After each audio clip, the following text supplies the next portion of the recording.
Hello दोस्तों, नमस्कार।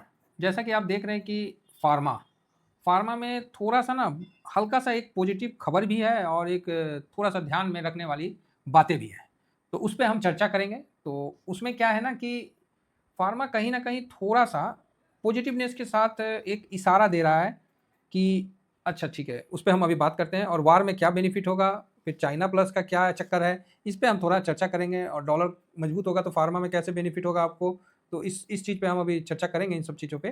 तो चलिए शुरू करते हैं। तो उससे पहले आप लोगों से निवेदन है कि मेरा फ्री टेलीग्राम ज़रूर जॉइन कर लीजिए। स्विंग है, शॉर्ट स्विंग है और बाकी चैनल तो आपको दिखाई दिए। ये मेरा नया चैनल है, रात को हम लाइव आते हैं, तो आप ज़रूर कनेक्ट हो जाइए। चलिए, अभी हम शुरू करते हैं कि फार्मा। तो फार्मा का क्या हिसाब-किताब है? फार्मा कैसा चल रहा है? फार्मा पे अचानक से क्यों व्यू बना? तो एक्चुअली क्या है कि वार का सिचुएशन आपके सामने है और ईरान ने कहीं न कहीं भारत से एक डिमांड तो रखा है कि भारत देखिए, क्या होता है लड़ाई-वड़ाई में ना आदमी ज़मीन खरीदने नहीं जाता है, आदमी गाड़ी-घोड़ा नहीं खरीदता है, समझे? 2 ही चीज़ खरीदता है, एगो दवा खरीदेगा, दूसरा दारू खरीदेगा लड़ाई में। तो वही चक्कर है, तो दवा तो खरीदेगा, नहीं खरीदेगा? तो वही चीज़ है। तो दवा के लिए भारत से बड़ा कोई हब नहीं है पूरे वर्ल्ड में। और भारत सस्ता भी है और ऐसे भी ईरान भारत से ईरानी और उसमें रुपया में ट्रेड करता है, वास्तव अकाउंट खुला हुआ है ही, तो उसी बेस पे ट्रेड भी होता है, हम डॉलर में ट्रेड करते नहीं है।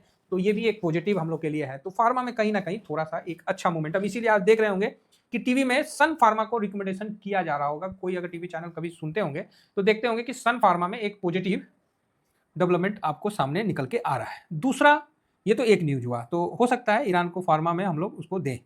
दूसरा न्यूज आपको कि फार्मा में अभी लेटेस्ट जो एक आप लोगों को ध्यान में होगा कि कोई भी दवाई जब बनता है तो उसका एक पेटेंट होता है और खासकर वजन बढ़ाने वाली, वजन कम करने वाली, बढ़ाने वाली नहीं। तो इस तरह की कई दवाएं हैं जिसके लिए भारत सरकार ने, आपने सुना होगा कि एक सर्कुलर भी जारी किया है कि मतलब इसका नुकसान है और इतना महंगा है, चाहे जो भी है, तो मतलब मिलता नहीं है, डॉक्टर उसको प्रिस्क्राइब करेंगे तब वो जाके ले सकता है। मतलब जैसे कैंसर और बाकी दवाइयों का है, तो इस तरह से अभी किया गया है। तो मतलब इतना ज़्यादा डिमांड है, समझ रहे हैं ना बात को। अब क्या है कि कई ऐसी दवाएं हैं जिनका 2026 में पेटेंट खत्म हो रहा है। पेटेंट खत्म होने का मतलब है कि अब वो दवाई को कोई भी बना सकता है। जैसे पहले मान लीजिए कालपोल था, तो उसका इतना साल का था कि इतना साल बीमारी के लिए यही कंपनी कमाएगी और फिर उसके बाद जिसको बनाना बनाओ, उसके बाद 75 तो आ गया। और भारत जेनेरिक मेडिसिन में दुनिया में ना लठ गाड़ रखा है, तो इसका बेनिफिट आपको इंडियन मार्केट में होगा क्योंकि पैटर्न हट जाएगा, तो भारत में सस्ता दवाई होके और दबादब उसका पूरा वर्ल्ड में जाना आरंभ हो जाएगा। दूसरा, चाइना प्लस वन स्ट्रेटजी, ये भी एक काफ़ी इंपॉर्टेंट स्ट्रेटजी है जिसमें चाइना के मतलब हर कोई चाहता है ना, एक आंख किसको चाहिए, दो आंख चाहिए।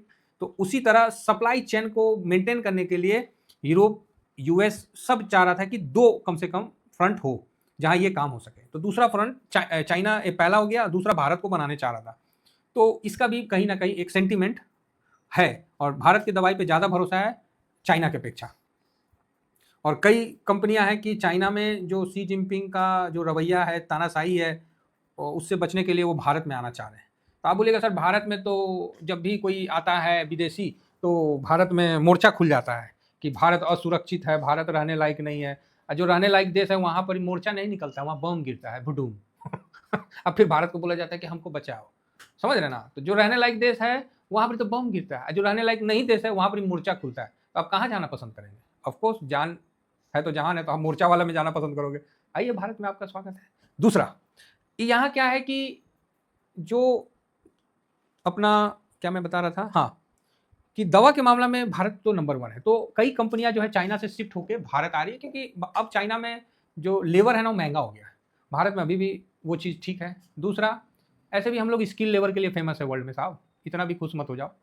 जाते हैं यही, मतलब यही पढ़ा के यहाँ से स्किल लेबर हम लोग को बोला जाता है कहीं भी कि हाँ ऐसा है, रिच लेबर नहीं, स्किल लेबर। तो ठीक है उनका, अब ये माइंडसेट का गेम है। ये 300-400 साल, 300 साल में ऐसा नौकर बना दिया, क्या बोलिएगा। चलिए कोई नहीं, फिलहाल आगे बढ़ते हैं। नहीं तो पहले हीरा जवाहरात का देश हुआ करता था, पहले ईंटा बेच के हम लोग सोना लाते थे।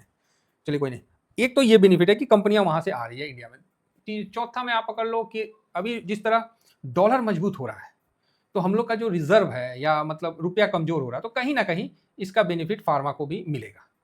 क्योंकि फार्मा को जो भी बाहर जाता है, जैसे डॉलर 99.46 है, अगर ये 105 चला जाता है तो कहीं ना कहीं इसका बेनिफिट आपको फार्मा को भी मिलेगा, आईटी को भी मिलता है, फार्मा को भी मिलता है, तो इसका भी विशेष ध्यान रखा जाए।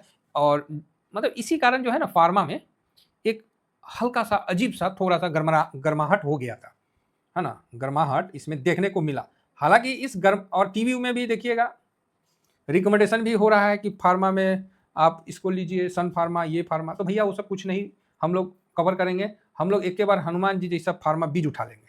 लीजिए फार्मा बीज उठा लिए, समझ गए ना, फार्मा बीज, एक सेकंड तनी लिख दें, ये फार्मा बीज। अब इसमें क्या है कि कई सारे स्टॉक आ जाते हैं, तो आप पूछोगे कितना आते हैं सर, तो 20 स्टॉक आ जाते हैं।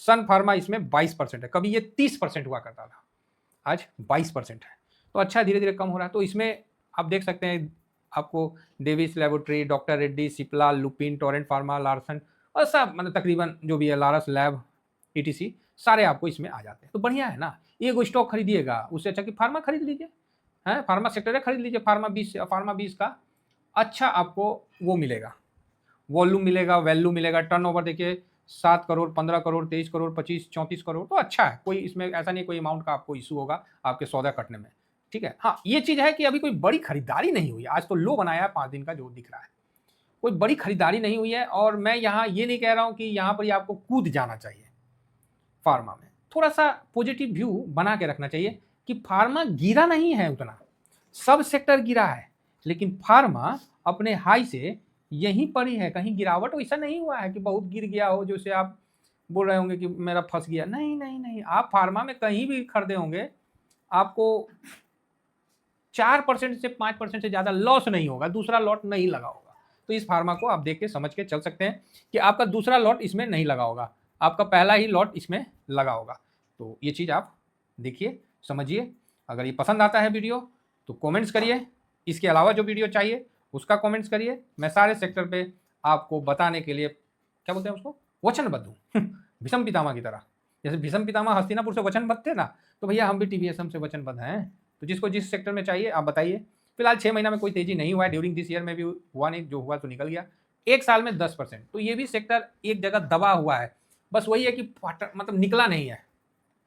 जो मेरे साथ पुराने जुड़े हैं ना, ये हम लोग 11 रुपया में कवर करते थे, 11-12 रुपया, समझे, और वो जगह ये था। उसके बाद ऐसा आग लगा ना साहब, क्या बताएं, कुछ नहीं बोल पाए। शायद फार्मा का ये दस्तूर है कि फार्मा ऐसे चलेगा, फिर ऐसे, फिर साइड। तो हो सकता है कि फार्मा में एक साइडवेज मूवमेंट है, ये साइडवेज बहुत होता है, फिर भागेगा ऐसा कि बम लगेगा कि इसको कोई पेट्रोल लगा दिया, पिछवाड़े पे आग लगा दिया, ऐसा भागेगा साहब। अगर एक लॉट होता है तो सेम है कि 5% का, ये आपको बहुत ज़्यादा गिरावट भी नहीं दिखाएगा, 5% अप में तो आप जा सकते हैं प्रॉफिट प्लस प्रिंसिपल के साथ। आईटी की तरह ये भी है ना।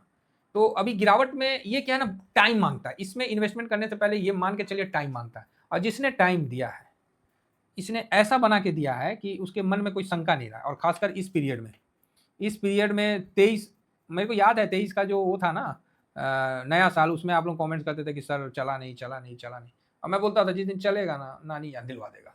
2024 जो सितंबर तक आपको 102% का रिटर्न बना के दिया था, तो इसका भी नज़र रखिए। इस समय कौन सा सेक्टर भाग जाएगा सर, बोलना पॉसिबल नहीं है, सब प्रेस हो रखा है, बस लीकेज हुआ कि नहीं कि मतलब अच्छा खासा तेजी आपको देखने को मिल जाएगा।